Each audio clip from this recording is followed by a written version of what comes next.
Gunter is Penguin, or should I call you Luke, bro, as your actual name? Can we just get this out of the way real quick, man? Your name online is ridiculous and doesn't represent you at all as a person. Why? Why'd you do it? Kind of how I started. I was just making articles. I was like, okay, I'm gonna post them under a random name. The goal wasn't to make it anywhere. The name wasn't meant to stick, and now unfortunately I have to stick with it. But it's grown on me. I'm not gonna lie. I kind of like it. I think once you see it, you know, you're not gonna forget Gunter. I think. Actually, well, yeah, we could probably go right into that since you mentioned it. Going through my research and so on from everything I had, right? Your Twitter and a lot of your socials aren't that old. From what I managed to pretty much dig up. What I found a lot, those like you mentioned, were a lot of your articles, right? Your articles you started off kind of creating, analyzing back in the days of when like version 1 was like, was a thing, right? Back when they were out there thriving. So I remember I read a bunch of those on your analysis stuff too. And like, was the goal to be like, yo, I want to be like a Valorant pundit? Or I just want to put information out there? Yeah, no goal. I just went in. I was doing it for fun, basically. I didn't have any aspirations of getting anywhere or getting any jobs. I was just posting for the love of the game, I guess, at that point. And then, yeah, things kind of fell into place from that. I mean, I respect it, right? Considering like you, I think there are around like 8 articles or so, I think, for what I counted, right? So like a decent amount that you had from analyzing.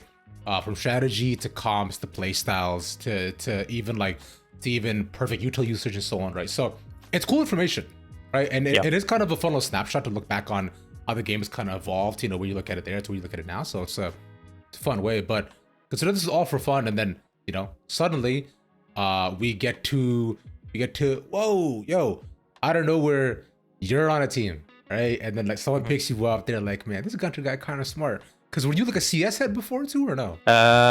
I played CS. I have like 4,000 hours or something, but I didn't get anywhere. It's just kind of for fun. Yeah. Small UK lands. Yeah, and you thought, all right, Valorant is my next ticket out. I'm gonna make it, mama. I'm gonna do it.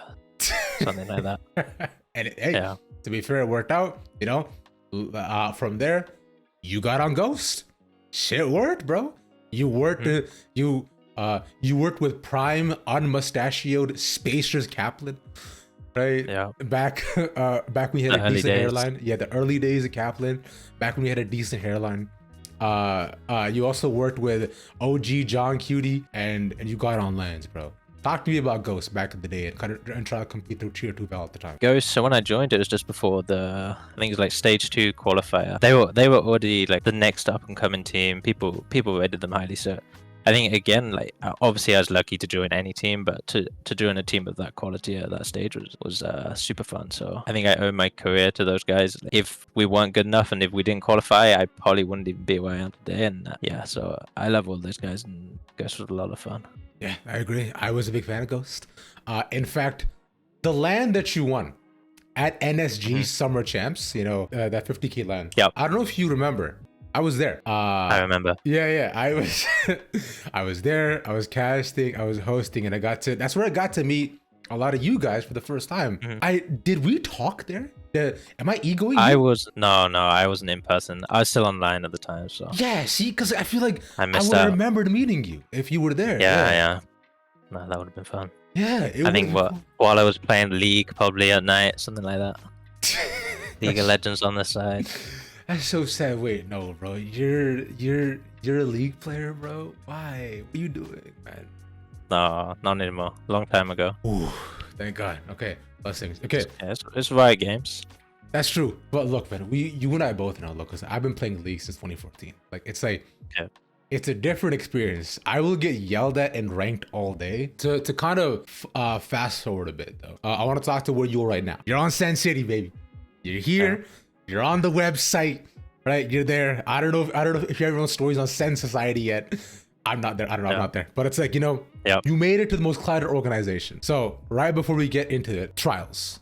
Take me through them, considering the off season, how the talks went, and then how we got to here. Okay, trials. They were done. They were pretty much done with the team by the time I finished Ascension, because of how the system lines up. Like, we were still finishing Ascension by the time most teams were finishing building their team. So I kind of missed out / got lucky and fell into the amazing 5 team they have of players, and then obviously got very lucky for the position I'm in. So okay, yeah, I kind of didn't experience any of the trials. I had like some info, like I talked to Kaplan a little bit about what happened and how stuff went down, but other than that, I'm kind of out of the loop. Okay, so then did Cap just did Cap when they say like, hey Luke, want to just come be my assistant coach? Just come through, man. Something like that. No, I think I mean, obviously I've worked with him before, so he knew how I worked. We spoke a few times, like a few interviews, and I think he spoke to some other coaches as well, just to get a read on who was out there and what's available, and then obviously ended up choosing me. But again, like with the Ascension timing is a bit weird for me, like, and some of the players as well. Like we probably missed out on some opportunities of like other teams building. I think the players especially, like the timing with Ascension and how it lined up with like roster mania was a bit awkward for us. But my prior experience with Kaplan definitely helped with that one. So then. Could you talk to me a bit more about your points though on that, where you mentioned on like, were there certain parts of like other teams or like players where you were like, I wish we could have trialed them, I wish we could have seen what they could have done, you know, I wish this guy, you know, we could have brought on, if so, who though, perhaps? Oh no, I think these 5 are crazy. We're gonna have a crazy year. Sure, yeah, I mean, that's fair enough. I'm just saying, but you know, it's like, look, there's always like, you know, people you think, you know, what if, right? It's like, yeah. You know, people can always think, what if Xander got to be on, right? Bang's great. Love Bang. Incredible player. But what if Xander was here? Right? Yeah. That is going to always be the question. But all right, that's fair enough, right? But look, you're not here. Like, you and Kaplan, back at it again, though. So, and you've been here for what? I believe like a couple months now, right? Probably around a month, maybe a bit more. Losing track of time. Month-ish, maybe a little bit more. Okay, a month-ish. Damn, it's been quick for you, bro. They blew through the deep end right away. Yeah, that's crazy. So then based on that, so give me the vibe that you got for the team already, considering you've worked with some of these guys before, some of these people are brand new. Take me through, you know, what you've kind of collected so far. For me, obviously they'd already scrimmed together a little bit with trials, so they had their own identity, and I just kind of slotted in and tried to build myself around them. Obviously, John, Zalsis, and Zekken are there from last year as well, so they have their own style and how they like to do things. But I think overall we're trying to build a new Sen rather than being old Sen or old 100 Thieves or old KC. Trying to build our own identity and our own approach as a team. Okay, so then could you speak more to that identity, perhaps what it represents? Like, is it like an idea of playing? Is it simply how you guys exec? Is it what you do individually as a team, or both? You know, take me through that a bit more. For us, I think it's just how we're going to approach the year. Obviously, we know we're a crazy strong team and the expectations are there, especially with 10 fans. Like, the goal is to win champs, and that overall identity for us is we're going to be a team that thrives under pressure. We're not going to hide away from the pressure, and we're here to win. Here's my thing with it, bro. You guys put yourself under enough pressure last year. I'm sure you can see is I've seen too many lower bracket runs that my heart can take. I would like 1 year where we stay on the upper bracket and just continue to be there. I like that year. How does that sound to you? Sound good, right? Yeah, I think we avoid lower brackets. I've had enough as well. Exactly. I would as well. No more second place for me. See, I didn't want to bring it up. I didn't want to do it. Look, I remember I asked John about that last year too. Because I was curious about it. I was like, you know, where do you think you'd be if M80 had made it last year? You know, where do you think you guys would have placed? Because this year too, it's like, look, man, I as someone who religiously watched challengers and have been a fan of these guys since the Ghost days, right? Fuck, man, that hurt. God damn, that hurt. But I think you can probably speak a bit more to how it was from behind the scenes and then kind of the fallout from it. I know, obviously we had a crazy year. I think we came like first MSI, first playoffs, maybe second in one of them, and then going into Ascension, like we felt good. We felt like we were gonna win, and obviously the team was really strong. I think the hardest part for us is that we felt like we could have competed with any of the teams in franchise as well and done well internationally. So to come second and miss out obviously hurt. I think for most of us it was this is the end, because obviously we'd been together on Ghost as well. Some of them together 2-3 years, and for it to end like that, I think that was the hardest part, just knowing that the team was probably dying at that point and we'd be going our separate ways. But yeah, obviously for some of us, we stayed together and ran it back this year, and we know how that went. History repeated itself. Yeah, I agreed with a lot of what you said. You guys look like the best goddamn team going into Ascension. There wasn't a doubt in my mind, right, that M80 wasn't going to ruin these kids. And it just seemed like a matter of inches. Fell in between the way of first and then eventually what the result came to be. Where was that gap, you think? As to like, because I know it's only been like a short amount of time, but this year, obviously we picked up net and we had a month left until playoffs, and picking up net kind of changed our season. We went into playoffs looking good. We had to pull out a few worky comps to make it work, and obviously the deadlock, the triple senti, it worked for us in playoffs, and we felt really good at that point. With how the schedule went, we didn't end up playing Ascension for like a month and a half after playoffs, and we kind of lost a bit of steam in that time. I'm not gonna say we were worse. We weren't declining, but we didn't improve as much as we wanted to over that month. And then for Ascension, we just couldn't find our footing. To be honest, I don't think we played better than like a 6 out of 10, a 5 out of 10 in any of those games so far. I think that's the hardest part, is like we didn't show how good we were. Obviously, again, we went to low back, and the double ban in finals definitely hurts. But again, like our own fault. We just didn't turn up when we needed to. As it stands right now, though, I mean, I still will stay a fan of M80 no matter what happens, right? Considering it's y'all, the bomb squad, bro. Y'all did your thing. Yes, no. Still, like, weird name, but cool team. Is where I stand. So I'm happy with seeing y'all thrive for as long as we did, to be fair. But now that we're here, going back on the Santa, talking about what you've seen already so far, and considering there haven't really been like a ton of officials to see the team, but with the actual like practice and so on from what you've seen, could you talk to me a bit from your perspective on like the individual impressions you've gotten from the team so far? Yeah, I mean, individually they're all insane mechanically, very creative, and comms wise sometimes a bit hectic, but overall like actually surprised me. We're very efficient in the comms as well. So for now, we haven't played any proper officials, but not many downsides, if any, at this point. But we'll see this weekend. That's the big test. With that being the said, like classic like invitational, right? That's when you get to go up against actual teams, some new roster, what EG is bringing, which is their temp roster, right? Whatever that means. I can't imagine it's also easy to like prep against teams that you don't really know what they're gonna bring, right? That must be like a process on its own. Yeah, so some of it is like new rosters, new players, new coaches.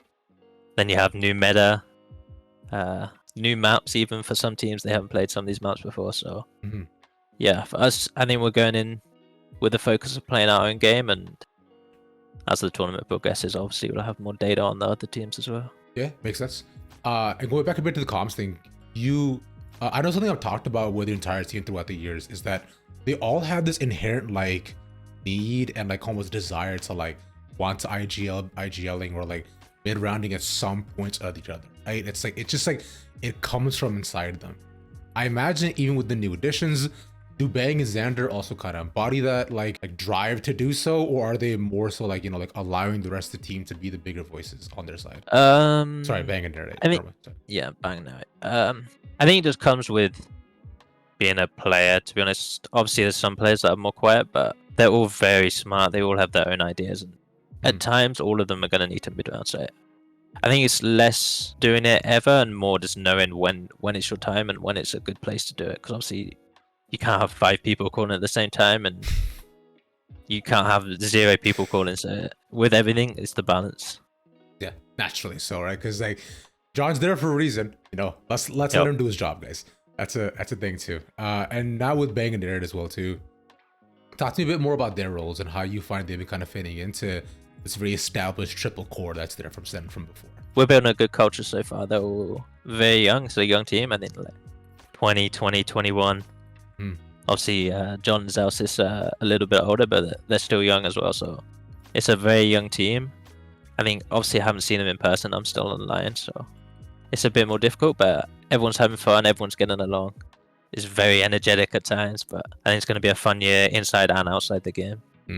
Which I'm extremely excited for. I've noticed you have a very unhealthy obsession with McDonald's. I don't know if this still stands, Luke. Are you a better person now, or are you still ordering 20-piece McNuggets and staying inside and playing? It got worse, but I'm gonna blame bootcamp and learn. I think we bootcamped at Shopify in Toronto. Probably had McDonald's like 10 times in 7 days or something. But oh yeah. It's just so easy and cheap. But dude, you were in Toronto, which first and foremost, like, hey man, I'm in Toronto. Next time you're here, what's up, right? Okay. Yeah.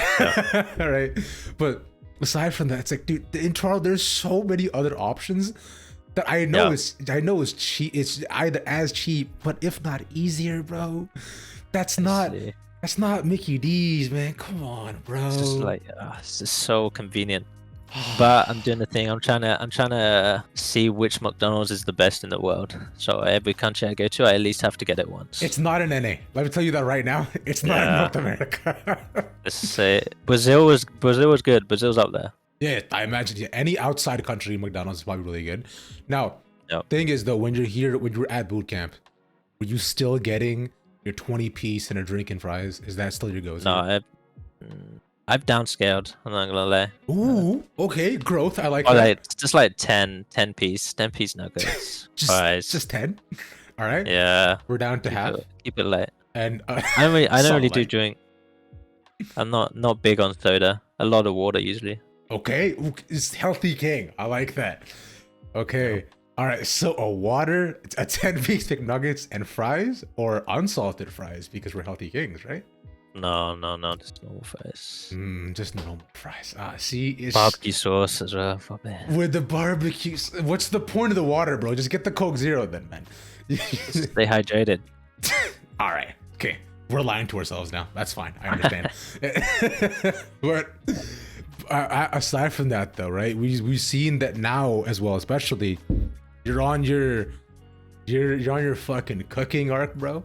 I see you making, what is it, bro? See that? I have here, man. You're a whole ass chef making banchan, congee, and with the dough sticks too. Yeah. Whoa, why? What's that's gonna be a shout out for my friend. She's the mastermind behind the meals. I just pull the pieces together. I don't really do much, but it tastes good. I like it. If I had time, I'd definitely cook more. I think it's pretty fun. I think it is all fun. The McDonald's is for the ease, but it's not the best tasting, you know.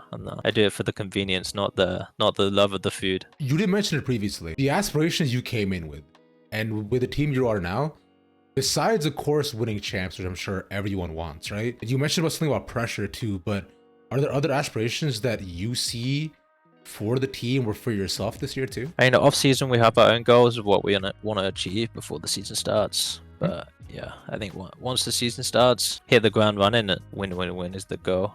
Obviously, we want to have fun and enjoy the road, but I think we all know we'll do whatever it takes to get there. And champs is the big one.